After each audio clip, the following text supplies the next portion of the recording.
ಪಂಡಿತ್ಜಿ ನಮಸ್ಕಾರ. ನಮಸ್ಕಾರ. Tradition and the individual talent ಅಂತ ಈ ಪ್ರಾಜೆಕ್ಟದ್ದು ಹೆಸರು. ಅಂದರೆ ಪರಂಪರೆ ಮತ್ತು ಕಲಾವಿದರ ವ್ಯಕ್ತಿಗತ ಗುಣದ ಬಗ್ಗೆ ಕೆಲವು ಪ್ರಶ್ನೆಗಳು ನಿಮಗೆ ಕೇಳಬೇಕಂತ. ಅದರಲ್ಲಿ ಗುರು, ಘರಾನ ಮತ್ತು ಗಾಯಕಿ ಮೂರು ಮಹತ್ವದ ಸಂಕಲ್ಪನೆಗಳು ನಮ್ಮ ಶಾಸ್ತ್ರೀಯ ಸಂಗೀತ ಒಳಗೆ. ತಮ್ಮ ಗುರು, ಅವ್ರ ಪರಂಪರೆ, ಇದರ ಬಗ್ಗೆ ನಮಗೆ ಅಷ್ಟು ಮಾಹಿತಿ ಇಲ್ಲ. ಸ್ವಲ್ಪ ನಮಗೆ ವಿಸ್ತಾರಪೂರ್ವಕ ಹೇಳಬೇಕಂತ ವಿನಂತಿ. ಹೇಳ್ತೇನೆ ರೀ. ನಮ್ಮ ಗುರುಗಳು ಪದ್ಮಭೂಷಣ್ ಡಾಕ್ಟರ್ ಪುಟ್ಟರಾಜ ಗವಾಯಿಗಳು.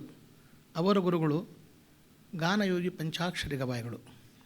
ಅವರ ಗುರುಗಳು ನೀಲಕಂಠ ಬುವಾ ಮಿರಜ್ ಗ್ವಾಲಿಯರ್ ಘರಾಣದವರು. ಆಮೇಲೆ ಉಸ್ತಾದ್ ವಹೀದ್ ಖಾನ್ ಸಾಬ್ ಕಿರಾಣ ಘರಾಣದವರು. ಆ ಪರಂಪರೆಯಲ್ಲಿ ಬಂದವರು ಅನ್ರಿ ಗಾನಯೋಗಿ ಪಂಚಾಕ್ಷರ ಗವಾಯಿಗಳು.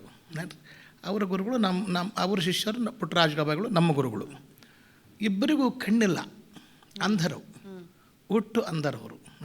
ಅವರಿಗೆ ಇಬ್ಬರಿಗೆ ಹಾನಗಲ್ ಕುಮಾರ ಮಹಾಸ್ವಾಮಿಗಳು ಅಂಥೇಳಿ ಸನ್ಯಾಸಿಗಳು ಅಂದರೆ ವಿರಕ್ತರು. ಅವರು ಶಿವಯೋಗ ಮಂದಿರದೊಳಗೆ ಇವರಿಬ್ಬರಿಗೂ ಸಂಗೀತ ಅಭ್ಯಾಸ ಮಾಡಿಸಿದರು. ಸಮಾಜದ ದುಡ್ಡು ಹಾಕಿ ಇಬ್ಬರಿಗೂ ಸಂಗೀತ ಅಭ್ಯಾಸ ಮಾಡಿಸಿದರು. ಆನಂತರ ಅವ್ರಿಗೆ ಹೇಳಿದರು, ಅವ್ರಿಗೆ ಕಣ್ಣಿಲ್ದರು ಗಾನಯೋಗಿ ಪಂಚಾಕ್ಷರ ಗವಾಯಿಗಳಿಗೆ ಅವರು ಒಂದು ಒಳ್ಳೆಯ ವಯಸ್ಸಿನೊಳಗೆ ಮದುವೆ ಆಗಬೇಕನ್ನೋ ಆಸೆ ಆಯ್ತು ಅವರಿಗೆ. ಆಗ ಅವರಿಗೆ ಸ್ವಾಮಿಗಳು ಹೇಳಿದರು, ನೋಡು ನೀನು ಕಣ್ಣಿಲ್ಲ, ನಾನು ಸಮಾಜದ ದುಡ್ಡು ತಗೊಂಡು ಸಮಾಜದ ಕಡೆ ದುಡ್ಡು ಎತ್ತಿ ನಿನಗೆ ಸಂಗೀತ ಕಲಿಸಿದ್ದೀನಿ, ಮತ್ತು ನಿನಗೆ ನಾವು ಮೋಸ ಮಾಡಿದಂಗೆ ಆಗ್ತದೆ ಸಮಾಜಕ್ಕೆ. ಹಂಗಾಗಬಾರ್ದು, ನಿನಗೆ ಕಣ್ಣಿಲ್ಲ, ಮೇಲಾಗಿ ನೀನು ಏನು ಮಾಡೋದು, ನಿನ್ನ ಜೀವನವನ್ನು ಸಮಾಜಕ್ಕೆ ಮುಡಿಪಿಡಬೇಕು ಅಂತ ಅವ್ರು ಹೇಳಿದರು ಸ್ವಾಮಿಗಳು. ಅದನ್ನು ಅವರು ಶಿರಸಹ ವಹಿಸಿದರು ಏನ್ರಿ. ಕೊನೆಯವರೆಗೂ ಅವತ್ತು ಅವ್ರ ಮದುವೆ ಆಗೋ ವಿಚಾರ ಬಿಟ್ಟರು. ಗಾನಯೋಗಿ ಪಂಚಾಕ್ಷರಗಳು ಯೋಗಿಗಳು, ಸನ್ಯಾಸಿಗಳು ಆದರು ಅವರು ಏನ್ರಿ. ಅವತ್ತಿನಿಂದ ಸನ್ಯಾಸಿಗಳು. ಅವರು ಎರಡೂ ಘರಾಣೆ ಗ್ವಾಲಿಯರ್ ಮತ್ತು ಕಿರಾಣ ಘರಾಣ ಕಲ್ತಿದ್ರು ಅವರು, ಮತ್ತು ಕರ್ನಾಟಕ ಸಂಗೀತನೂ ಅಭ್ಯಾಸ ಮಾಡಿದರು ಏನ್ರಿ. ಅವರು ಶಿವಯೋಗ ಮಂದಿರದಿಂದ ಬಂದು ಗದಗಿನ ವೀರೇಶ್ವರ ಪುಣ್ಯಾಶ್ರಮ ಅಂತ ಹೇಳಿ ಒಂದು ಸ್ಥಾಪನೆ ಮಾಡಿದರು. ಗದಗ ಹೆಸರು ಅದು ವೀರೇಶ್ವರ ಪುಣ್ಯಾಶ್ರಮದ ಕಾರಣ ಅಂದರೆ ಅಲ್ಲಿ ಬಸರಿಗಿಡದ ವೀರಪ್ಪನವರು ಮಹಾದಾನಿಗಳು. ಆಗಿನ ಕಾಲಕ್ಕೆ ಒಂದು 2 ಎಕರೆ 3 ಎಕರೆ ಜಾಗ ಕೊಟ್ಟರು ಅವರಿಗೆ ಆಶ್ರಮ ಸ್ಥಾಪನೆ ಮಾಡಲಿಕ್ಕೆ. ಹೀಗಾಗಿ ಅದನ್ನು ಅವರ ಹೆಸರಲ್ಲಿ ವೀರೇಶ್ವರ ಪುಣ್ಯಾಶ್ರಮ ಅಂಥೇಳಿ ಸ್ಥಾಪನೆ ಮಾಡಿ, ಅಲ್ಲಿ ಏನಿತ್ತು ಅವರ ನೇಮ ಅಂದರೆ ಕಣ್ಣಿಲ್ಲದ ಮಕ್ಕಳಿಗೆ, ಅಂಗವಿಕಲರಿಗೆ, ಮುಖ್ಯ ಅಂಧರು ಮತ್ತು ಅಂಗವಿಕಲರು, ಈ ಮಕ್ಕಳಿಗೆ ಜೊತೆಗೆ ಕಣ್ಣಿದ್ದವರು ಕಲೀಲಿ. ಯಾರು ಬಡ ಮಕ್ಕಳು, ಯಾರಿಗೆ ಪ್ರತಿಭೆ ಇದೆ, ಅವರಿಗೆ ದುಡ್ಡು ಕೊಟ್ಟು ಕಲೀಲಿಕ್ಕೆ ಆಗೋದಿಲ್ಲ, ಅಂಥ ಮಕ್ಕಳನ್ನು ಆಶ್ರಮಕ್ಕೆ ಸೇರಿಸಬೇಕು ಈ ನೇಮ ಮಾಡಿಕೊಂಡ್ರು. ಹಾಗೆ ಅದು ಪ್ರಾರಂಭ ಆಯಿತು. ಆಮೇಲೆ ಅದು ನೇಮಮ್ಮ ಏನು ಮಾಡಿದರು, ಆಶ್ರಮ ಗುರುಕುಲ ಅಂದರೆ ಹೇಗೆ, ಬೆಳಗ್ಗೆ 4 ಗಂಟೆಗೆ ಏಳಬೇಕು, ಅಲ್ಲಿ ಹಾಜರಾತಿ ತೊಗೊಳ್ತಾರೆ 4 ಗಂಟೆಗೆ ಎದ್ದು. ಆಮೇಲೆ ಹಾಜರಾತಿ ಕೊಟ್ಟ ನಂತರ ಅಭ್ಯಾಸ ಮಾಡಬೇಕು, ಕೂಡಬೇಕು. ಬೆಳಗ್ಗೆ 4ರಿಂದ 7 ಗಂಟೆವರೆಗೆ ಅಭ್ಯಾಸ ಏನ್ರಿ, ಕಂಪಲ್ಸರಿ 3 ತಾಸು 4ರಿಂದ 7. ಆನಂತರ ಆಶ್ರಮದ ಸಫಾಯಿ ಕೆಲಸ ಕಾರ್ಯಗಳು. ಆನಂತರ 12ರಿಂದ 2 ಗಂಟೆ ಊಟ, 2 ಗಂಟೆಗೆ ಊಟ ಹೋಗಿದೆ, 12ರಿಂದ ಮತ್ತೆ 2 ಮಟ್ಟ ಅಭ್ಯಾಸ ಏನ್ರಿ. ಆಮೇಲೆ 4ರಿಂದ 6 ಮಟ್ಟ ಪಾಠಕ್ಕೆ ಹೋಗ್ಬೇಕು. ಆಮೇಲೆ 6ರಿಂದ 8 ಪ್ರಾರ್ಥನಾ. ಆಮೇಲೆ 9 ಗಂಟೆಗೆ ಊಟ, ಹಾಸಿಗೆಗಳಿಗಿರಬೇಕು, ಮತ್ತು ಬೆಳಗ್ಗೆ 4 ಗಂಟೆಗೆ ಹೇಳಬೇಕು. ಹಿಂಗೆ ಅವರಿಗೆ ಬಿಡುವಿಲ್ಲದ ಟೈಮ್ ಟೇಬಲ್ ಹಾಕಿಬಿಡ್ತಾರೆ ವಿದ್ಯಾರ್ಥಿಗಳಿಗೆ. ಹೀಗಾಗಿ ಗುರುಕುಲ ಸಿಸ್ಟಮ್ ಅದು. ಈ ಥರ ಎಷ್ಟು ವರ್ಷ ಹಿಂಗೆ ಕಲಿಬೇಕು ಅಲ್ಲಿ 12 ವರ್ಷ ಇರಬೇಕಿತ್ತು. ಪ್ರಾರಂಭಕ್ಕೆ ನಾವು ಪಾಲಕರನ್ನು ಕರ್ಕೊಂಡು ಹೋದಾಗ ಅವ್ರು ಹೇಳ್ತಿದ್ರು ಗುರುಗಳು, 12 ವರ್ಷ ಮಕ್ಕಳು ಕಲಿಸ್ಬೇಕು. ಇರಲಿಲ್ಲ ಅಂದರೆ ಕನಿಷ್ಠ ಪಕ್ಷ 6 ವರ್ಷ, 12 ಇರಲಿಲ್ಲ ಅಂದರೆ 6 ವರ್ಷದ ಮಕ್ಕಳು ಕಲಿಬೇಕು. ಆಮೇಲೆ ವರ್ಷಕ್ಕೊಮ್ಮೆ ಊರಿಗೆ ಹೋಗಬೇಕು ಏನ್ರಿ, ವರ್ಷಕ್ಕೊಮ್ಮೆ ಊರಿಗೆ ಹೋಗ್ಬೇಕು, ಹಗಲೆಲ್ಲ ಊರಿಗೆ ಹೋಗಂಗಿಲ್ಲ. ಹೀಗಾಗಿ ನಿಯಮಗಳು. ಅಂಥ ಗುರುಕುಲ ಸಿಸ್ಟಮನ್ನು ಅವ್ರು ನೆನೆಸ್ಕೊಂಡು ಬಂದರು ಗುರುಗಳು ಏನ್ರಿ. ಅವರೇ ಎಲ್ಲರಿಗೂ ಹಾಡು ಕಳಿಸ್ತಿದ್ರು. ಹಾಗೇನು ಏನು ಮಾಡಿದ್ರು ಅಂದರೆ, ಆಗಿನ ಕಾಲದಾಗ ಅವರು ಪ್ರಾರಂಭಕ್ಕೆ ಒಂದು 5-6 ಮಂದಿ ಸೀನಿಯರ್ ಶಿಷ್ಯರಿದ್ದರು. ಅವರನ್ನು ಆಶ್ರಮದೊಳಗೆ ಪ್ರಾರಂಭಕ್ಕೆ ಯಾರು ಬರ್ತಾರಲ್ಲ ಅವರವ್ರ ಲೆವೆಲ್ ಪ್ರಕಾರ ಆ ಗುರುಗಳು ಶಿಷ್ಯರ ಕಡೆಯಿಂದ ಪಾಠ ಹೇಳಿಸ್ಲಿಕ್ಕೆ ಹತ್ತಿದ್ರು. ಗುರುಗಳು ಹೇಳ್ಬೇಕಂದ್ರೆ ಅವನಿಗೆ ಜ್ಞಾನ ಅಂದರೆ ಗುರುಗಳು ಹೇಳಿದ್ದು ನಮಗೆ ತಿಳ್ಕೊಳ್ಳೋ ಕೆಪಾಸಿಟಿ ಇರಬೇಕು. ಆಗ ಅವ್ರ ಕಡೆ ಬರಬೇಕು, ಅವ್ರು ತೊಗೊಳ್ತಿದ್ರು, ಅವ್ರು ಪಾಠ ಹೇಳ್ತಿದ್ರು. ತಬಲಾ ಪ್ಲೇಯರ್ಸ್ ಅವೆಲ್ಲ ಹೌದು, ಎಲ್ಲರೂ ಇದ್ರಲ್ಲಿ. ತಬಲಾ, ಹಾರ್ಮೋನಿಯಂ, ತಬಲಾ ಏನ್ರಿ, ಆಮೇಲೆ ವಯಲಿನ್ನು, ಆಮೇಲೆ ಬಾನ್ಸುರಿ, ಶಹನಾಯಿ ಏನ್ರಿ, ಸತಾರ್ ಎಲ್ಲ ಕಲಿಸಿದ್ರು. ಹೌದು. ಒಂದು ದೊಡ್ಡ ಫ್ಯಾಮಿಲಿ ಇದ್ದಂಗೆ. ದೊಡ್ಡ ಆಶ್ರಮ ಅದು.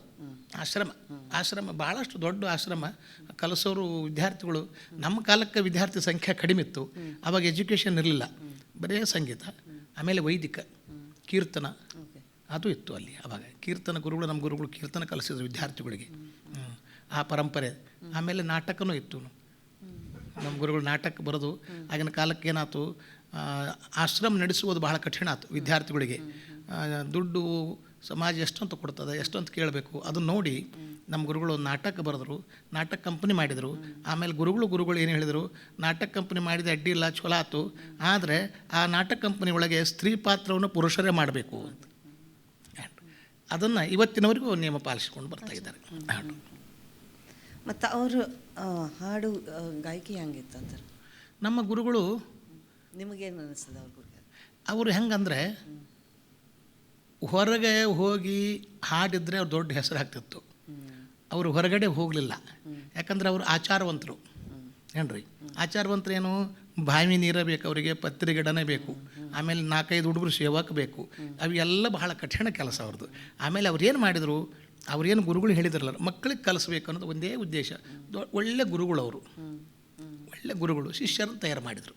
ಏನ್ರಿ ಭಾಳ ದೊಡ್ಡ ಶಿಷ್ಯರು. ಬಸವ ರಾಜಗುರು ಕೇಳಿರಿ ಹೆಸರು, ರಾಜಗುರು ಆದಿಯಾಗಿ ಅಲ್ಲಿ ಅವರೆಲ್ಲ ಅರ್ಜುನ ಸಾನಾಕೋಡ್, ರಾಜಗುರು, ಸಿದ್ದರಾಮ ಜಂಬಳಿನಿ, ಇಂಥ ದೊಡ್ಡ ಶಿಷ್ಯರನ್ನೆಲ್ಲ ತಯಾರು ಮಾಡಿದರು ಅವರು ತಯಾರು ಮಾಡೋ ಗುರುಗಳು. ಏನ್ರಿ ಗುರುಗಳಾದರು, ಒಳ್ಳೆ ದೊಡ್ಡ ಗುರುಗಳು. ಏನ್ರಿ ಆಮೇಲೆ ಅವರು ಗಾಯಕಿ ಹಿಂಗದಲ್ಲ, ಗ್ವಾಲಿಯರ್ ಮತ್ತು ಕಿರಾಣ ಪರಂಪರಾಗತ ಗಾಯಕಿ ಅವ್ರದ್ದು.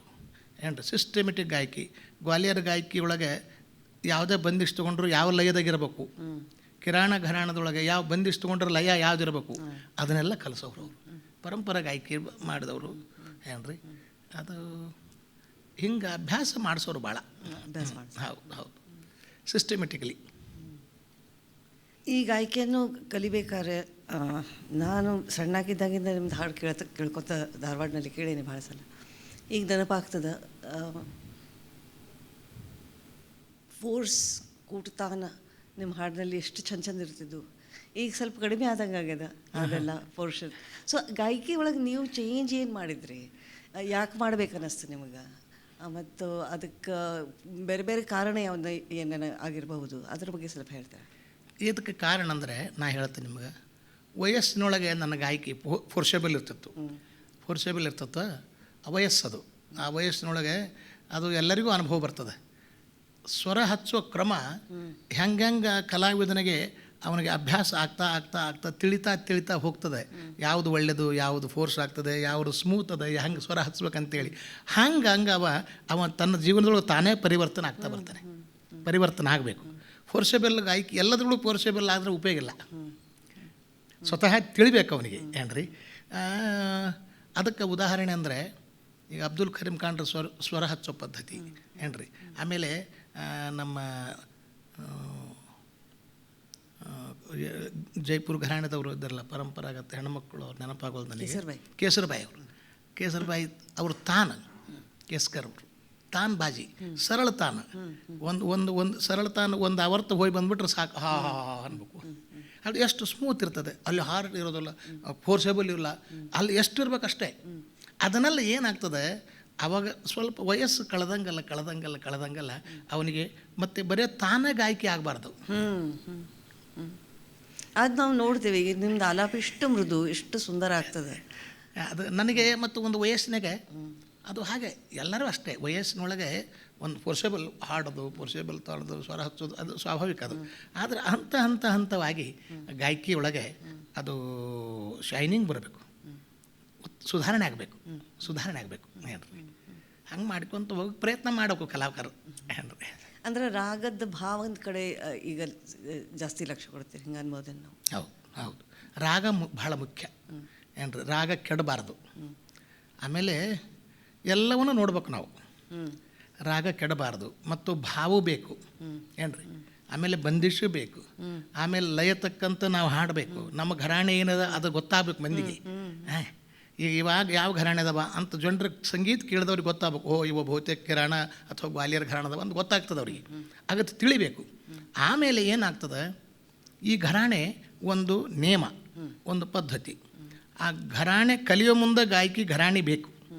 ಕಲಿಯೋನಿಗೆ ಪ್ರತಿಯೊಬ್ಬನಿಗೆ ಯಾರಿಗೋ ಒಂದು ಘರಾಣೆ, ಯಾವುದೋ ಒಂದು ಘರಾಣೆ ಆಯ್ಕೆ ಮಾಡಿಕೊಡ್ರಿ ನೀವು, ಆ ಘರಾಣೆ ಬೇಕು. ಆ ನಂತರ ಬರ್ತಾ ಬರ್ತಾ ಬರ್ತಾ ದಿನ ಕಳೆದಂಗಲ್ಲ, ವರ್ಷ ಕಳೆದಂಗಲ್ಲ, ಆ ಘರಾಣೆ ಗಾಯಕಿಯನ್ನು ಮೀರಿಬೇಕು ಸಂಗೀತ. ಘರಾಣೆ ಮೀರಿದ್ದು ಸಂಗೀತ. ಅಲ್ಲಿ ಘರಾಣೆ ಬರೀ ಲೆಕ್ಕಾಚಾರ ಉಳಿಬಾರ್ದು. ಲೆಕ್ಕಾಚಾರನದು, ಆದರೆ ಲೆಕ್ಕಕ್ಕೆ ಮೀರಬೇಕು, ಅದು ಸಂಗೀತ. ಅಂದರೆ ಸ್ವತಂತ್ರ ವಿಚಾರ ನಮ್ದು ವಿಚಾರ ಇಡಬೇಕು, ಪ್ರತಿ ಸಲ ಇಡಬೇಕು. ಹೌದು, ಸ್ವತಂತ್ರ ವಿಚಾರ ಇಡಬೇಕು ಮತ್ತು ಎಲ್ಲ ಶಾಸ್ತ್ರ ಇಟ್ಕೊಂಡು ಇಡಬೇಕು. ಹಾಂ, ಅದೇ ಅದೇ ಎಲ್ಲ ಶಾಸ್ತ್ರ ಇಡಬೇಕು. ಈ ಶಾಸ್ತ್ರ ಇಟ್ಕೊಂಡು ಸ್ವತಂತ್ರ ವಿಚಾರ ಇಡಬೇಕು. ಅಂದರೆ ಈಗ ಯಾರಿಗೆ ಮ್ಯೂಸಿಕ್ ತಿಳಿಯೋದಲ್ಲ ಅವರು ವಿಚಾರ ಮಾಡ್ಬೋದು. ಅಂದರೆ ನಿಮ್ಮ ಕಡೆ ಫ್ರೀಡಮ್ ಅದನ್ನೋ ಇಲ್ಲೋ, ಹಾಡ್ಬೇಕಾದ್ರೆ ಫ್ರೀಡಮ್ ಅದನ್ನೋ ಇಲ್ಲೋ, ಎಲ್ಲ ನಿಯಮಂದು ಅವರು ವಾದಿ ಸಂವಾದಿ ಅದೊಂದು ನಿಯಮ ಇರ್ತಾವೆ, ರಾಗ ಒಂದು ನಿಯಮನ ಇರ್ತದೆ. ಪ್ರತಿ ಸಲ ಹಾಡ್ಬೇಕಾದ್ರೆ ರಾಗ ಈ ಬೇರೆ ರಾಗ ಹಂಗೆ ಆಭಾಸ ಆಗಬಾರ್ದು ಅಂತ ಬೇರೆ ಬೇರೆ ವಿಚಾರ ಮಾಡಿ ರಾಗ ಐಡೆಂಟಿಟಿ ಎಸ್ಟಾಬ್ಲಿಷ್ ಮಾಡಬೇಕಾದ್ರೆ ರಾಗದ್ದು. ಮತ್ತು ಫ್ರೀಡಮ್ ಅದನ್ನೋ ಇಲ್ಲೋ, ಹೆಂಗೆ ವಿಚಾರ ಮಾಡಬೇಕಿದೆ? ಈಗ ನಮಗೆ ಫ್ರೀಡಮ್ನೊಳಗೆ ಫ್ರೀಡಮ್ ಅದ ಅಂದರೆ ಇದ್ದೇ ಇದೆ. ಫ್ರೀಡಮ್ನೊಳಗೆ ಒಂದು ಸ್ವರ ಹಚ್ಚಿದ ಸಾಕು, ಸ್ವರ ಹಚ್ಚಕ್ಕೆ ಫ್ರೀಡಮ್ ಅದ. ಹಾಂ, ಆಲಾಪ್ನೊಳಗೆ ಫ್ರೀಡಮ್ ಅದ ನಮಗೆ. ಈಗ ಇನ್ನೊಂದು ಏನಾಗ್ತದೆ, ಕೆಲವೊಂದು ರಾಗದೊಳಗೆ, ಸಂಪೂರ್ಣ ರಾಗದೊಳಗೆ ನಮಗೆ ಫ್ರೀಡಮ್ ಇರ್ತದೆ. ಅಲ್ಲಿ ನಮ್ಮ ಪೂರ್ಣ ಪ್ರಮಾಣದ ಗಾಯಕಿಯನ್ನು ತೋರಿಸ್ಕೊಡ್ಬೋದು. ಕೆಲವೊಂದು ಸಂಕೀರ್ಣ ರಾಗಗಳು ಇರ್ತವೆ, ಅವನ್ನ ನಾವು ಪೂರ್ಣ ಪ್ರಮಾಣವಾಗಿ ಒಂದು ತಾಸುಗಟ್ಟಲೆ ಹಾಡಲಿಕ್ಕೆ ಬರೋದಿಲ್ಲ. ಅದು ಲಿಮಿಟೇಷನ್ ಇರ್ತದೆ. ಈ ರಾಗ ಇಷ್ಟೇ ಟೈಮ್ ಹಾಡಬೇಕು, ಇಲ್ಲಾಂದರೆ ರಿಪೀಟ್ ಆಗ್ತದೆ. ಭಾಳ ರಿಪೀಟ್ ಆದ್ಕೊಳ್ಳಿ ಇನ್ನೊಂದು ಏನಾಗ್ತದೆ, ರಾಗ ಕೆಡ್ತದೆ. ಬರ್ತಾ ಬರ್ತಾ ರಾಗ ಕೆಟ್ಟು ಹೋಗ್ತದೆ. ಕೆಲವೊಂದು ರಾಗಗಳು, ಸಂಕೀರ್ಣ ರಾಗಗಳು, ಅನಾಮಟ ರಾಗಗಳು, ಅವು ಸಂಕ್ಷಿಪ್ತ ಎಷ್ಟು ಬೇಕು ಅಷ್ಟೇ ಇರ್ತದೆ ಅದ್ರಿಗೆ. ಅಂದರೆ ಸಂಪೂರ್ಣ ರಾಗಗಳದಲ್ಲ, 10 ಥಾಟ್ನೊಳಗೆ ಹಂಗೆ ಕೇಳ್ಬೇಕಂದ್ರೆ ನಮ್ಮ ಗುರುಗಳು ಹೇಳ್ತಿದ್ರು, ಒಂದೊಂದು ಥಾಟ್ನೊಳಗೆ 10 ರಾಗ ಬರ್ಬೇಕಂತ. 100 ರಾಗ ಅದು ಎಲ್ಲಿ ಸಾಧ್ಯ ಆಗ್ತದೆ? ಮೊದಲು ನಾವು ಸಂಪೂರ್ಣ ರಾಗ ಹಾಡೋದು ಕಲಿಬೇಕು, ಆನಂತರ ನೀವು ಸಂಕೀರ್ಣ ರಾಗಗಳು ಹಾಡ್ರಿ. ಅಂದರೆ ನಮಗೆ ಬರೋಬ್ಬರಿ ಗೊತ್ತಾಗ್ತದೆ. ಫ್ರೀಡಮ್ ಎಲ್ಲಾದ್ರೂ ಫ್ರೀಡಮ್ ಇದೆ. ಸ್ವರ ಹಚ್ಬೇಕು, ಇಂಪಾರ್ಟೆಂಟ್. ಸ್ವರದಾಗ ಆನಂದ ಅದಲ್ಲ, ಸ್ವರದಾಗ ಆನಂದ ಅದ ಏನ್ರಿ. ಶಾಂತತೆ ಇದೆ, ಶಾಂತ ಬೇಕು, ಮನಸ್ಸು ಸಮಾಧಾನ ಇಟ್ಕೋಬೇಕು ಮೊದಲು ಏನ್ರಿ. ಏನೇ ಹಾಡ್ರಿ ನೀವು, ಯಾವುದೇ ರಾಗ ಹಾಡಿದ್ರು ಅಭ್ಯಾಸ ನೋಡ್ರಿ, ಮೂಲ ಅಭ್ಯಾಸ. ಆಮೇಲೆ ಗುರು ಒಳ್ಳೆಯವರು ಸಿಗಬೇಕು, ಗುರುಗಳು ಒಳ್ಳೆಯವರು ಸಿಗಬೇಕು, ಜ್ಞಾನವಂತರು ಸಿಗಬೇಕು. ಗುರುಗಳು ಜ್ಞಾನವಂತರು ಸಿಗಬೇಕು. ಅದನ್ನು ಆ ಗುರು ಸೇವೆ ಮಾಡಿ ತಗೊಳ್ತಕ್ಕಂಥ ವಿದ್ಯಾವಂತ ಶಿಷ್ಯ ಬೇಕು. ಗುರುಗಳು ಶಿಷ್ಯರು ಹಂಗಿಬ್ಬರು ಹಂಗಿದ್ರೆ ಮಾತ್ರ ಆ ಸಂಗೀತ ಪರಂಪರೆ ಮುಂದುವರಿತಾರೆ. ಈಗ ಮಾರ್ವಾ ಕೇಳಲಿಕ್ಕತ್ತಿದ್ವಿ, ಭಾಳ ಸುಂದರ ಆಯ್ತು ಮಾರ್ವಾ.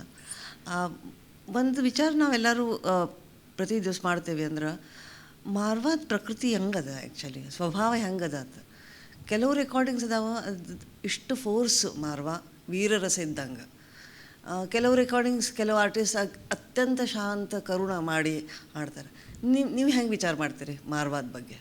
ನಾನು ಶಾಂತ ರೀತಿಯಿಂದ ವಿಚಾರ ಮಾಡ್ತೀನಿ. ಕರುಣಾರಸದಿಂದ ಶಾಂತ ರೀತಿಯಿಂದ ವಿಚಾರ ಮಾಡ್ತೀನಿ. ನನ್ನ ಸ್ವಭಾವದಿಂದ ಶಾಂತವಾಗಿ, ಗಡಬಡಿಲ್ಲ. ಅದು ಗಡಬಡ ಮಾಡಿದ್ರೆ ರಾಗ ಕೆಡ್ತದೆ. ಅದು ಮಾರ್ವ ಭಾಳ ಕಠಿಣ ಅದ. ಆಮೇಲೆ ಮಾರ್ವ ರಾಗ ಹಾಡ್ಬೇಕನ್ನ ಹೆಂಗೆ ತಿಳ್ಕೊಳ್ಳೋದ ಮೊದಲು ಗುರುಗಳ ಕಡೆ ಅಗದಿ ಬರೋಬ್ಬರಿ ತಿಳ್ಕೊಬೇಕಾಗ್ತದೆ ಏನ್ರಿ. ಅಲ್ಲಿ ಮಾರ್ವ ಅದ, ಪುರಿಯ ಅದ, ಸೋಹನಿ ಅದ. ಈ ರಾಗ 3 ಅದಾವಲ್ಲಿ, ಒಂದೇ ಸ್ವರ, ಸೇಮ್ ಸ್ವರ. ಅವನ್ನ ಹೆಂಗೆ ನೀವು ಬಿಡಿಸಿ ಹಾಡಬೇಕು. ಒಂದು ಸ್ವರ ವ್ಯತ್ಯಾಸ ಆತಂದ್ರೆ ರಾಗ ಬಿಗಡಾಯಿಸ್ತದೆ. ಆ ಮಾರುವ ರಾಗದ ಸ್ವಭಾವ ಕಠಿಣ ಅದ. ಅದು ಮಾರುವ ಭಾಳ ಕಠಿಣ ಆಗ್ತದೆ, ಹಾಡ್ಲಿಕ್ಕೆ ಭಾಳ ಮಂದಿ ಇದಾಗೋದಿಲ್ಲ. ಆಮೇಲೆ ಇನ್ನೊಂದು ಏನಾಗ್ತದೆ, ಕೆಲವರು ಮಾರುವ ರಾಗವನ್ನು ಅವರವರ ಧ್ವನಿಗೆ ತಕ್ಕಂತೆ ಹಾಡ್ತಾರೆ. ಈಗ ಒಮ್ಮೆಲೆ ಧ್ವನಿ ಉತ್ತರಾಂಗ ಪ್ರಧಾನಕ್ಕೆ ಹೋಗೋದಿಲ್ಲ ಕೆಲವರು. ಆಗೇನು ಮಾಡ್ತಾರೆ, ಉತ್ತರಾಂಗದೊಳಗೆ ಮೇಲಿಂದ 50 ಸಮ ಕೊಡೋ ಬದಲಿ ಕೆಳಗಿಂದ 50 ಸಮ ಕೊಡ್ತಾರೆ. ಇದೇನು ತಪ್ಪಿಲ್ಲ. ಅದು ಸಂಗೀತ ಅವರ ಧ್ವನಿ ಪ್ರಕಾರ, ಅವರ ಗುಣ, ಆ ಧ್ವನಿ ಗುಣದ ಪ್ರಕಾರ ಹಾಡ್ತಾರೆ. ಎಷ್ಟೋ ಜನರು ಹಾಡ್ಯಾರ. ಆದರೆ ಅವ್ರು ಹಾಡ್ಯಾರಂತೆ ಎಲ್ಲರೂ ಹಾಡಬಾರ್ದು. ಅದೇ ಅವ್ರ ಧ್ವನಿ ಹಾಗದ ಅವ್ರು ಹಾಡ್ತಾರೆ. ನಮ್ಮ ಧ್ವನಿ ಹಂಗದ, ಅದು ರಾಗಕ್ಕೆ ಅನುಗುಣವಾಗಿ ನಾವು ಹಾಡ್ಬೋದಲ್ಲ. ಈಗ ತಾವು ಜೌನ್ಪುರಿ ಬಾಜೆ ಜನನ ಹಾಡಿದ್ರಿ. ನಾನು ಮಾಸ್ಟರ್ ಕೃಷ್ಣರಾವ್ ಅವ್ರ ಪುಸ್ತಕದಾಗ ಓದಿದ್ದೆ. ಅದು ಬಾಜೆ ಜನನ ಸಮನು ಕೆಳಗಿನ ಸಾ ಮೇಲೆ ಇತ್ತು, ಭಾಸ್ಕರ್ವ ಬಕ್ಲೆ ಅವರು ಅದು ಅವ್ರಿಗೆ ಆವಾಜ್ ಚಂಚಲ್ ಅಲ್ಲ ಮಾಸ್ತರ್ ಕೃಷ್ಣ ಅವರ, ಅದಕ್ಕದು ಮೇಲೆ ಇದು ಮಾಡಿಕೊಟ್ರು, ಚೇಂಜ್ ಮಾಡಿಕೊಟ್ರಂತ. ಹಿಂಗೆಲ್ಲ ಚೇಂಜಸ್ ಮಾಡ್ತಿರಲ್ಲ ನೀವು ಮಾಡ್ತೀರಿ? ಹೌದೌದು, ಭಾಳಷ್ಟು ಮಂದಿ ಮೊದಲಿಂದನೂ ಹಾಗೆ ಬಂದದ ಏನ್ರಿ. ಆಮೇಲೆ ಇನ್ನೊಂದು ಏನಂದರೆ, ಇದ್ರ ಒಂದು ಶಾಸ್ತ್ರದೊಳಗೆ ಹೇಳ್ತದೆ, ನೀವು ರಾಗ ಹಾಡೋ ಮುಂದೆ, ಬಂದಿ ಸಣ್ಣ ಮುಂದೆ, ಅದು ಸಮ ಕೊಡೋ ಮುಂದೆ, ಅದು ಯಾವುದು ಚಲೋ ಅನ್ನಿಸ್ತದೆ ಅದನ್ನು ಮಾಡಿರಿ, ತಪ್ಪೇನದ. ರಾಗ ಕೆಡಬಾರ್ದು. ಜೀವನಪುರಿ, ನೀವು ಜೀವನಪುರಿ ರಾಗವನ್ನು ಪೂರ್ವಾಂಗದೊಳಗೆ ಹಾಡ್ಕೊಂತ ಕುಂತ್ರೆ ಅದು ಆಗೋದಿಲ್ಲ, ಕೆಟ್ಟು ಹೋಗ್ತದೆ. ಮತ್ತು ಏನು ತಪ್ಪಿಲ್ಲ, ಮೇಲೆ ಸಡ್ಜಕ್ಕೆ ಸಮ ಕೊಡ್ಬೋದು, ಉಠಾವ್ ಆಗ್ತದೆ. ಆಮೇಲೆ ಜೀವನಪುರಿ ರಾಗನೂ ಭಾಳ ಹೊತ್ತು ಹಾಡೋದಿಲ್ಲ, ರಿಪಿಟೇಷನ್ ಆಗ್ತದೆ, ರಾಗ ಕೆಡ್ತದೆ.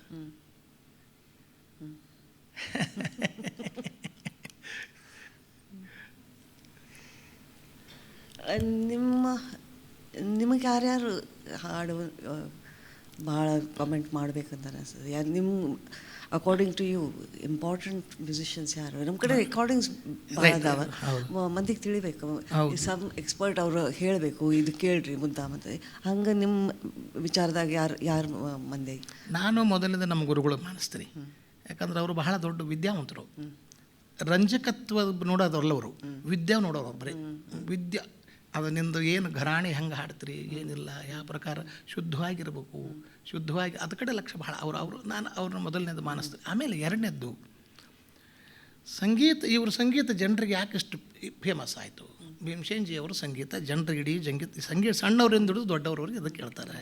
ಮನಸೂರು ಅವರು ಸಂಗೀತ ಹೆಂಗೆ ಕೇಳ್ತಾರೆ? ಇವು ಕಾರಣಗಳು ನಾವು ನೋಡ್ತೀವಿ. ಸಂಗೀತ ಕಲಿಯೋ ಮನುಷ್ಯ ಕೇಳ್ತಾನೆ ಇವನ್ನೆಲ್ಲ. ಅದನ್ನು ಕೇಳಿಕೊಂಡು ನಾನು ನನ್ನ ವೈಯಕ್ತಿಕವಾಗಿ ಹೇಳ್ಬೇಕಂದ್ರೆ, ಯಾರ್ಯಾರು ದೊಡ್ಡವರಿದ್ದಾರೆ ಅವರೆಲ್ಲರ ಗಾಯನ ಕೇಳ್ತೀನಿ. ಮನಸೂರವ್ರಿಗೆ ಕೇಳ್ತೀನಿ ನಾನು, ಭೀಮಸೇನ್ ಜೋಶಿ ಅವ್ರದ್ದು ಕೇಳೀನಿ, ಗಂಗೂಬಾಯಿ ಅವ್ರದ್ದು ಕೇಳೀನಿ, ಆಮೇಲೆ ಕುಮಾರ್ ಗಂಧರ್ ಅವ್ರದ್ದು ಕೇಳೀನಿ, ಪಂಡಿತ್ ಜಸರಾಜ್ ಅವ್ರದ್ದು ಕೇಳೀನಿ. ಯಾಕಂದರೆ ಪ್ರತಿಯೊಬ್ಬ ಮನುಷ್ಯನಿಗೆ ತನ್ನದೇ ಆದಂಥ ಗಾಯಕಿ ಇರ್ತದೆ, ತನ್ನದೇ ಆದಂಥ ಸ್ವಭಾವ ಇರ್ತದೆ, ತನ್ನದೇ ಆದಂಥ ವೆರೈಟಿ ಇರ್ತದೆ, ತನ್ನದೇ ಆದಂಥದ್ದು ಬುದ್ಧಿ ಇರ್ತದೆ ಏನ್ರಿ. ಅವರೆಲ್ಲರೂ ನೋಡ್ರಿ, ಇವರೆಲ್ಲರೂ ಒಬ್ರಂಗೆ ಒಬ್ರು ಹಾಡಲಿಲ್ಲ. ಮನಸೂರು ಗಾಯಕನೇ ಬೇರೆ, ಭೀಮಸೇನ್ ಜೋಶಿ ಅವ್ರ ಗಾಯಕನೇ ಬೇರೆ, ಆಮೇಲೆ ಜಸರಾಜ್ ಅವ್ರ ಗಾಯಕನೇ ಬೇರೆ. ಜಸರಾಜ್ ಭೀಮಸೇನ್ ಜೋಶಿ ಅವರ, ಮನಸೂರರ ಕಿಶೋರ ಮಣ್ಕರನೇ ಅವರೆಲ್ಲ ವೈಯಕ್ತಿಕ ಹಂಗಿರಬೇಕು ಅಂತ, ತನ್ನದೇ ಆದಂಥ ಒಂದು ಛಾಪ್ ಇರಬೇಕು. ಅದು ಭಾಳ ಕಠಿಣ. ಇವರೆಲ್ಲ ಮಾಡ್ಕೊಂಡು ಹೋದರು, ಆದ್ರೆ ಅದು ಮಾಡೋದು ಭಾಳ ಕಷ್ಟ ಐತಿ, ಭಾಳ ಕಷ್ಟ ಐತಿ. ಹೌದು, ಪ್ರತಿಯೊಂದು ಆವಾಜ್ ಬೇರೆ ಬೇರೆ ಇರ್ತದೆ. ಆವಾಜ್ ಬೇರೆ ಬೇರೆ ಇರ್ತದೆ. ಆಮೇಲೆ ಒಂದು ತನ್ನದೇ ಆದಂಥ ಗಾಯಕಿ ಮಾಡ್ಕೋಬೇಕಲ್ಲ ಏನ್ರಿ. ಈಗ ಸವಾಯಿ ಗಂಧರ್ವ್ರದ್ದು ನಾವು ಕೆಲವೊಂದು ರೆಕಾರ್ಡ್ ಕೇಳಿ ನಾನು, ಗಂಗೂಬಾಯರು ಹಾಡ್ತಾರೆ, ಅವರು ಅದೇ ಭೀಮಸೇನ್ ಜೋಶಿಯವ್ರು ಅವ್ರ ಶಿಷ್ಯರೇ, ಫರಕ್ ಅನ್ನಿಸ್ತದೆ ಹಿಂಗೆ ಏನ್ರಿ. ಅದಕ್ಕೆ ಹೇಳಿದ್ದು ನಾನು, ಅವಾಗ ಗುರುಗಳ ಕಡೆಯಿಂದ ಕಲಿಬೇಕು, ನಾವು ಎಲ್ಲರದ್ದು ಕೇಳಬೇಕು, ನಮ್ಮ ಸಾಮರ್ಥ್ಯವನ್ನು ಅದನ್ನು ಒತ್ತಬಾರದು. ನಮಗೆ ದೇವರೊಂದು ಸಾಮರ್ಥ್ಯ ಕೊಟ್ಟಿರ್ತಾನೆ. ಈಗ ಗುರುಗಳಿಗೆ ನಾವು ಪಾಠ ಹೇಳೋ ಗುರುಗಳಿಗೆ ಎಲ್ಲ ತಾನ್ಬಾಜಿ ಬರೋದಿಲ್ಲ ಅಂತ ತಿಳ್ಕೊಂಡ. ಉದಾಹರಣೆ, ಒಂದು ಸರಳ ತಾನು ಬರ್ತದೆ, ಅಷ್ಟು ಬರ್ತದೆ ಖರೆ. ನನಗೆ ಎಲ್ಲ ಪ್ರಕಾರಗಳು ತಾನು ಬರ್ತಕ್ಕಂಥ ದೇಣಿಗೆ ದೇವರು ಕೊಟ್ಟಾನ, ಹೌದಾ? ಅದನ್ನು ಯಾಕೆ ನಾ ಯೂಸ್ ಮಾಡ್ಕೋಬಾರ್ದು? ಅವ್ರು ಹೇಳಿದಷ್ಟೇ ಯಾಕೆ ನಾವು ನನ್ನದು ಸ್ವಂತಿಕೆಯನ್ನು ಯಾಕೆ ಕಳ್ಕೋಬೇಕು? ನಮಗೆ ದೇವರು ಕೊಟ್ಟನಲ್ಲ, ದೇಣಿಗೆ ಕೊಟ್ಟನಲ್ಲ, ಆ ಬುದ್ಧಿಯನ್ನು ಯಾಕೆ ಕಳ್ಕೋಬೇಕು? ಅದನ್ನು ಉಪಯೋಗ ಮಾಡ್ಕೋಲ್ಲ. ಹಂಗೆ ಇವರೆಲ್ಲ ದೊಡ್ಡವರಾದವರು. ಈ ಮಾತು ಗುರುನೇ ನಮಗೆ ಹೇಳ್ತಾರಲ್ಲ. ಓಹೋ, ಹೇಳ್ತಾರೆ. ನಿಮ್ಮ ಗುರುಜಿ ನಿಮಗೆ? ನಮ್ಮ ಗುರುಗಳು ಎಲ್ಲ ಹೇಳ್ತಿದ್ರು ನಾವು. ಅವ್ರು ಎಲ್ಲ ಬಿಡಿಸಿ ಹೇಳ್ತಿದ್ರು. ಅವ್ರ ಗಾಯನ ಕೇಳು, ಇವ್ರ ಗಾಯನ ಕೇಳು, ಅವ್ರ ಸ್ವರ ಹೆಂಗೆ ಹಚ್ತಾರೆ ನೋಡು. ಆಮೇಲೆ ಸಾಸು, ಧಮ್ ಸಾಸು ಅದು ನೋಡಿ ಹೆಂಗೆ ಅದ ನೋಡು. ಕಟ್ ಆಗಬಾರ್ದು, ಗಾಯಕಿ ಕಟ್ ಆಗಬಾರ್ದು. ಆಮೇಲೆ ಲಯದೊಳಗಿರ್ಬೇಕು ನಿನ್ನ ಆಲಾಪ್. ಬಂದಿಶ್ ನಾವು ಒಂದು ಲಯ ಕೊಟ್ಟರೆ ಆ ಲಯದೊಳಗನೆ ಆಲಾಪ್ ಇರಬೇಕು. ಈಗ ನೀವು ನಾವು ಬಂದಿಶ್ ಕೊಡ್ತೀವಿ, ಆಲಾಪ್ ಇದು ಕೊಡ್ತೀವಿ. ಉದಾಹರಣೆ, ಬಾಜ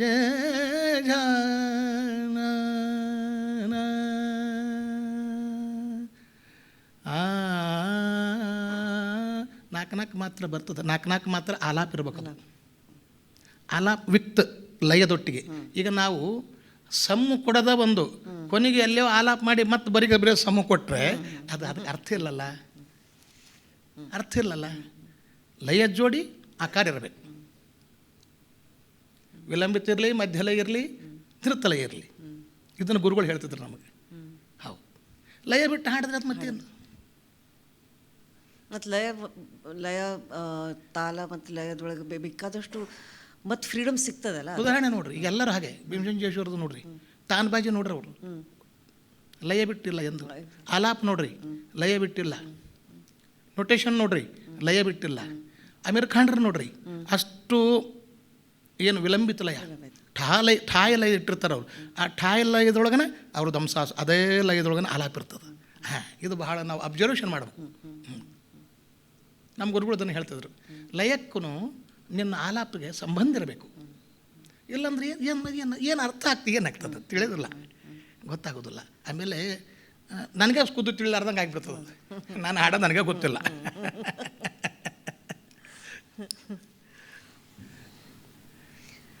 मತ್ತೊಂದು शब्द, मूड. कलाकाराचा मूड चांगला असेल तर गाणं चांगलं होतं. ಏನಂದ್ರೆ ಕಲಾಕಾರದ ಮೂಡ್ ಚಲೋ ಇದ್ರೆ ಹಾಡು ಚಂದ, ಹೌದು, ಒಳ್ಳೇದಾಗ್ತದೆ. ಹೌದು. ಅಂದ್ರೆ ಏನಂದ ಹೆಂಗೆ ಮೂಡ್ ಅಂದ್ರೆ ಏನಂತ ಅದು ಏನದ, ಈಗ ನೋಡಿ, ಕಲಾಕಾರನ ಮನುಷ್ಯನೇ, ಅವನ ಮಷನಲ್ಲ. ಕಲಾಕಾರ ಮನುಷ್ಯ ಅಲ್ವೇ? ನಿನ್ನಿದ್ದಂಗೆ ಇವತ್ತಿರೋದಿಲ್ಲ ಅವ. ನಿನ್ನೆ ವಾತಾವರಣದಾಗ ಬೇರೆನೇ ಇರ್ತದೆ. ನಿನ್ನೆ ಭಾಳ ಚಲೋ ಆತ ಕಾರ್ಯಕ್ರಮ, ಇವತ್ತು ನಿನ್ನೆ ಹಂಗೆ ಆಗ್ಬೇಕಂತೇಳಿ ಬಯಸ್ಲಿಕ್ಕೆ ಆಗೋದಿಲ್ಲ. ಇದಕ್ಕೆಲ್ಲ ಅನೇಕ ಕಾರಣಗಳು. ಅವನ ವೈಯಕ್ತಿಕ ಕಾರಣ, ಅವನ ಮಾನಸಿಕ ಪರಿಸ್ಥಿತಿ, ಆಮೇಲೆ ಅವನ ಸಾಥ್ ಸಂಗತ್ ಕಲಾಕಾರ ಕಾರಣ, ಆಮೇಲೆ ಮುಂದೆ ಕುಂತಂಥ ಜನ ಕಾರಣ, ಇವೆಲ್ಲ ಇರ್ತದೆ. ಕೆಲವರು ಮುಂದೆ ಕುಂತಿರ್ತಾರೆ, ಅವರು ಸುಮ್ಮನೆ ನಕ್ಕಂತ ವಾವ ಅಂತ ಒಂದು ಶಬ್ದನೂ ಅನ್ನೋದಿಲ್ಲ. ಹಿಂಗೆ ಕುಂತರ ಮುಂದೆ ಏನು ಹಾಡ್ಬೇಕು,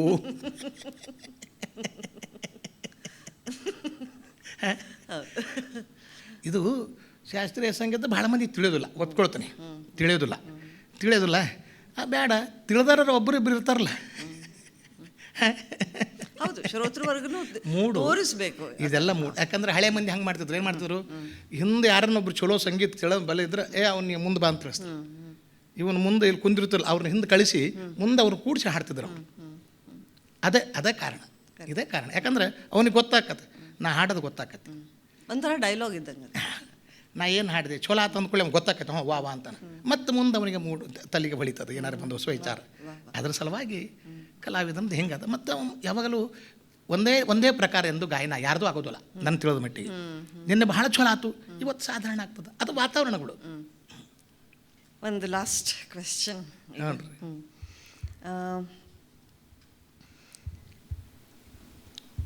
ನಮ್ಮ ಹಿಂದೂಸ್ತಾನಿ ರಾಗ ಪದ್ಧತಿಯಲ್ಲಿ ಟೈಮಿಂಗು ಮತ್ತು ರಾಗ, ಅದು ಸಮಯ ರಾಗ ಥಿಯರಿ ಏನದ, ಅದ್ರ ಬಗ್ಗೆ ನೀವು ಹೆಂಗೆ ವಿಚಾರ ಮಾಡ್ತೀವಿ? ಇವತ್ತು ರೆಕಾರ್ಡಿಂಗ್ ಮಾಡ್ಬೇಕಾದ್ರೆ ಮಾರ್ನಿಂಗ್ ಮಾರ್ವಾ ಮಾಲ್ಕೋನ್ಸ್ ಹಾಡಲಿಕ್ಕೆ ಏನು ಅಡ್ಡಿ ಇಲ್ಲ ಅನ್ನಿಸ್ತದೆ.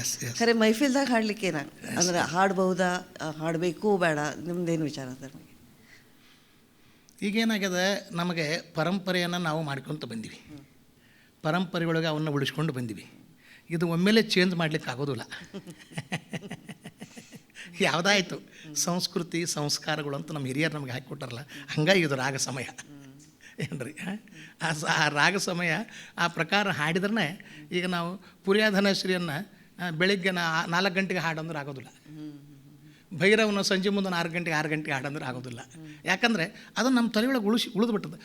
ಉಳಿಲಿಕ್ಕೆ ಕಾರಣ ಒಂದದ. ಯಾಕೆ ರಾಗ ಸಮಯ ಏನು ಮಾಡ್ಯಾರ, ಆಯಾ ಪ್ರಕಾರ ಅಂದರೆ ಆ ಸಮಯದ ಪ್ರಕಾರ ಆ ಸ್ವರಗಳ ಮೇಲೆ ರಾಗಗಳು ಮಾಡ್ಯಾರ. ಕೋಮಲ ಸ್ವರ, ತೀವ್ರ ಸ್ವರ, ಶುದ್ಧ ಸ್ವರ, ಆ ಸಮಯ ಸೂರ್ಯೋದಯ ನಂತರ ಸೂರ್ಯಾಸ್ತ, ಹಿಂಗೆ ಆಯಾ ಪ್ರಕಾರಗಳು ಸ್ವರಗಳು ಮಾಡಿಕೊಂಡು, ಅದು ಬಹಳ ವೈಜ್ಞಾನಿಕ. ಅದು ಸುಮ್ಮನೆ ಮಾಡಿಲ್ಲ, ವೈಜ್ಞಾನಿಕವಾಗಿ ಮಾಡ್ಕೊಂಡಾರ ಅದನ್ನು. ಆದರೆ ಮೊದಲೆಲ್ಲ ಬೆಳಬೆಳತನ ಕಾರ್ಯಕ್ರಮ ಹಾಕಿದ್ದು, ಬೆಳಗಿನಿಂದ ಸಾಯಂಕಾಲ ರಾಗ ಬರ್ತಿದ್ದು, ಆಮೇಲೆ ಸಾಯಂಕಾಲದಿಂದ ಪೂರ್ಣ ರಾತ್ರಿ ರಾಗ ಕಾರ್ಯಕ್ರಮ, ಅವೆಲ್ಲ ರಾಗ ಹಾಡ್ಲಿಕ್ಕೆ ಸಿಗ್ತಿದ್ದು. ಈಗೇನಾಗಿದೆ, ಭಾಳ ಅಂದ್ರೆ 11 ಗಂಟೆ ಮಟ್ಟ ಇರ್ತದೆ. ನನಗೇನು ನನ್ನ ವೈಯಕ್ತಿಕ ಅಭಿಪ್ರಾಯ, ಈಗಾದರೂ ಸಹ ನಾವು ರಾತ್ರಿ ರಾಗನ ಹಗಲಿ ಹಾಡೋದು ಬೇಡ, ಆದರೆ 7 ಗಂಟೆ 10 ಗಂಟೆ ಮಟ್ಟ ಅಂತ ಇರ್ತದಲ್ಲ, ಆ ವೇಳೆಕಾರ ಹಾಡ್ಬೋದು ಎಲ್ಲ.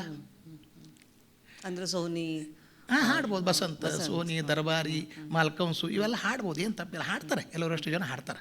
ಯಾಕಂದ್ರೆ ಇಲ್ಲಾಂದ್ರೆ ರಾಗಗಳು ಹೋಗ್ಬಿಡ್ತಾವೆ, ಕೇಳೋದು ಇಲ್ಲ ಯಾರು. ಮುಂದಿನ ಪೀಳಿಗೆ ಯಾವ ರಾಗ ಏನಪ್ಪ ಅಂತ ಗೊತ್ತಾಗೋದು ಇಲ್ಲ. ಹಾಡ್ಬೋದು, ಏನು ತಪ್ಪಿಲ್ಲ. ಆದರೆ ಬೆಳಗಿನ ರಾಗ ರಾತ್ರಿ ಹಾಡಿದ್ರೆ ಅಷ್ಟು ಸಾಕು, ಬೇಡ. ನನ್ನ ವೈಯಕ್ತಿಕ ವಿಚಾರ. Okay, thank you very much. ಆಗಲ್ಲ, ಥ್ಯಾಂಕ್ಸ್ ರೀ, ನಮಸ್ಕಾರ.